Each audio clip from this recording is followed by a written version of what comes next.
সেহেরি এমন একটি সময় যখন আমাদের এমন খাবার খাওয়া উচিত যা সারাদিন আমাদের শক্তি দেয়, পানি শূন্যতা রোধ করে এবং ক্লান্তি কমায়।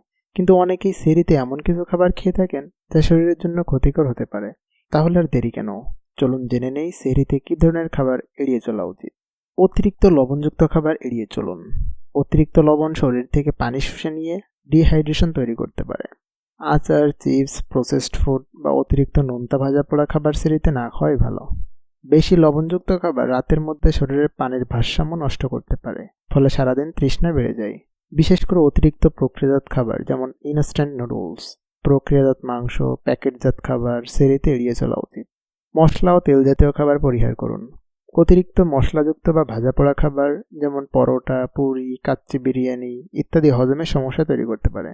এই ধরনের খাবার পাকস্থলীর অ্যাসিড বৃদ্ধি করে, ফলে গ্যাস্ট্রিক ও বুক জ্বালার সমস্যা দেখা দিতে পারে। সেহরিতে তৈলাক্ত খাবার খেলে সারাদিন অলসতা ও হজমের সমস্যাও হতে পারে। ফাস্টফুড বা রেডিমেড খাবার যেমন burger, French fry, frozen chicken nuggets প্রক্রিয়াজাত খাবার হজমে সমস্যা সৃষ্টি করতে পারে। চিনি ও মিষ্টি জাতীয় খাবার কম খাওয়া ভালো। চিনিযুক্ত খাবার যেমন মিষ্টি, সফট ড্রিঙ্কস, প্যাকেটজাত জুস, অতিরিক্ত মিষ্টি দই শরীরে দ্রুত ইনসুলিন লেভেল বাড়িয়ে দেয়। উচ্চ পরিমাণে চিনি খেলে তা দ্রুত রক্তে মিশে যায় এবং কিছুক্ষণের মধ্যেই শরীরে দুর্বলতা সৃষ্টি করে। এটি তৃষ্ণার অনুভূতি বাড়িয়ে দিতে পারে, ফলে সারাদিন পানির জন্য কষ্ট হতে পারে। অতিরিক্ত কার্বোহাইড্রেট মিষ্টি খাবার, বিশেষ করে পেস্ট্রি, কেক, চকোলেট, ডোনাট ইত্যাদি সেহরিতে খেলে তা দ্রুত শক্তি কমিয়ে দিতে পারে। ক্যাফেইনযুক্ত পানীয় এড়িয়ে চলুন।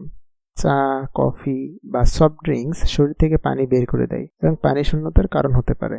ক্যাফেইন বেশি গ্রহণ করলে এটি ঘুমের ব্যাঘাত ঘটাতে পারে, ফলে সারাদিন ক্লান্তি অনুভূত হতে পারে।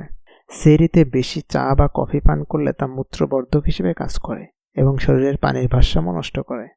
সফট ড্রিঙ্কস, এনার্জি ড্রিঙ্কস এবং কোল্ড ড্রিঙ্কস শরীরে ইনসুলিনের মাত্রা বাড়িয়ে দেয়, যা দুর্বলতা সৃষ্টি করতে পারে। সেহরিতে কী খাবেন তার সঠিক খাদ্যাভ্যাস। সেহরিতে প্রোটিন সমৃদ্ধ খাবার যেমন ডিম, দই, বাদাম এবং আঁশযুক্ত খাবার যেমন শাকসবজি, ওটস, ব্রাউন ব্রেড খাওয়া ভালো। তবে গরু বা খাসির মাংস খাওয়ার ক্ষেত্রে কিছু সতর্কতা রয়েছে, কারণ এগুলো খেলে পানির পিপাসা লাগে। প্রচুর পানি পান করুন এবং ফলমূল খান যাতে শরীরে পানির পরিমাণ ঠিক থাকে। জটিল কার্বোহাইড্রেট যেমন লাল চালের ভাত, ডাল, খেজুর ইত্যাদি খান যা দীর্ঘক্ষণ শক্তি প্রদান করে। সামান্য পরিমাণে স্বাস্থ্যকর চর্বি গ্রহণ করুন যেমন অলিভ অয়েল বা বাদামের তেল। দই ও টক জাতীয় খাবার খেলে এটি হজমে সহায়তা করে এবং পাকস্থলীকে শান্ত রাখে। গ্রিন টি বা ভেষজ চা পান করলে হজম ভালো হয় এবং শরীর সতেজ থাকে। সেহরি সুস্থ ও উপকারী হওয়া উচিত, তাই ভুল খাবার এড়িয়ে সঠিক খাবার বেছে নিন, তাহলে সারাদিন থাকবেন সুস্থ, সতেজ ও উজ্জীবিত। আজকের ভিডিও এই পর্যন্তই। পরবর্তী ভিডিওতে চলে আসবো নতুন কোনো টপিক নিয়ে। ততক্ষণ ভালো থাকবেন, সুস্থ থাকবেন। আসসালামু আলাইকুম।